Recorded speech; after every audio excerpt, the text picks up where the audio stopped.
বিশ্ববিদ্যালয় বন্ধ ঘোষণা এবং সন্ধ্যা ৬টার পর হল ছাড়ার নির্দেশ দেওয়ার পর ঢাকা বিশ্ববিদ্যালয়ের হল ছাড়তে শুরু করেন শিক্ষার্থীরা। এ বিষয়ে সর্বশেষ অবস্থা জানতে আমরা সরাসরি কথা বলবো সহকর্মী মনিরুজ্জামানের সাথে। তিনি রয়েছেন এই মুহূর্তে বিশ্ববিদ্যালয় এলাকায়। মনিরুজ্জামান, বিশ্ববিদ্যালয়গুলো বন্ধ ঘোষণা করা হয়েছে এবং তার পরপরই হলগুলো থেকে শিক্ষার্থীরা হল ত্যাগ করতে শুরু করেছেন নিশ্চয়ই। এখন আসলে ঢাকা বিশ্ববিদ্যালয় অঞ্চলে কি অবস্থা দেখছেন? শিক্ষার্থীদের হল ত্যাগের বিষয়ের সর্বশেষ অবস্থা জানাবেন।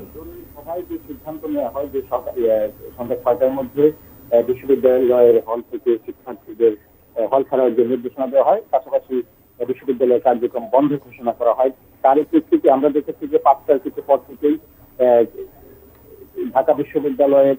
সূর্য সেন হল এবং বিজয় ৭১ হল থেকে শিক্ষার্থীরা ৫টার কিছু পর থেকে বের হতে শুরু করেন এবং প্রায় ঘন্টা খানেকের মধ্যেই সেই দুটি হল ফাঁকা হয়ে যায়। পাশাপাশি এই বিশ্ববিদ্যালয়ের অন্যান্য যে হল বের করে দেওয়ার জন্য যে আইন শৃঙ্খলা রক্ষাকারী বাহিনী বিশ্ববিদ্যালয় কর্তৃপক্ষের যে নির্দেশনা রয়েছে, সন্ধ্যা ৬টার মধ্যে তাদেরকে হল ছাড়ার, শিক্ষার্থীদের হল ছাড়ার যে নির্দেশনা সেটি বাস্তবায়নের জন্য এই ক্যাম্পাসে বিপুল সংখ্যক আইন শৃঙ্খলা রক্ষাকারী বাহিনী মোতায়েন করা হয়েছে এবং তারাও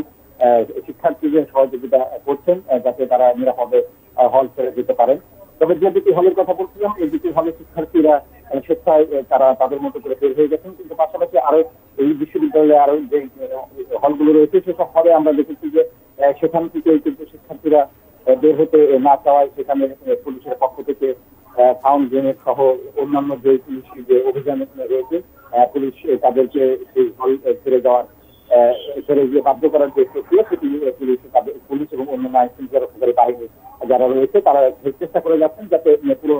বিশ্ববিদ্যালয়ের যে হলগুলো রয়েছে সব হল থেকে সাধারণ শিক্ষার্থী যারা আছেন তাদেরকে নির্ধারিত সময়ের মধ্যেই ক্যাম্পাস থেকে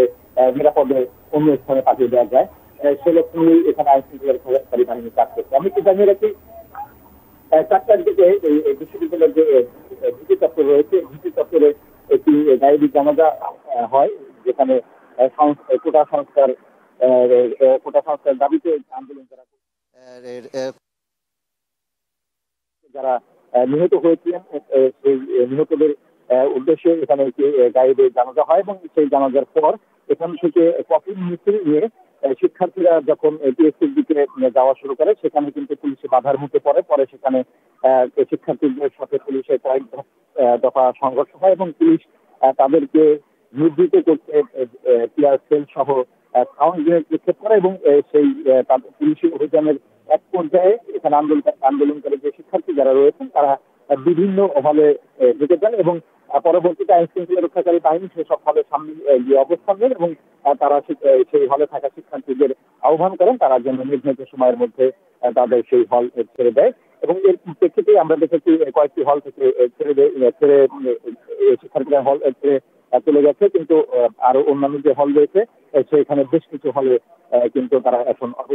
এখনো অবস্থান করছেন আন্দোলনকারীদের পেয়েছে। তো এই ছিল আমার কাছে ঢাকা বিশ্ববিদ্যালয়ের হল ছাড়ার নির্দেশনা বাস্তবায়নের সর্বশেষ পরিস্থিতির খবর।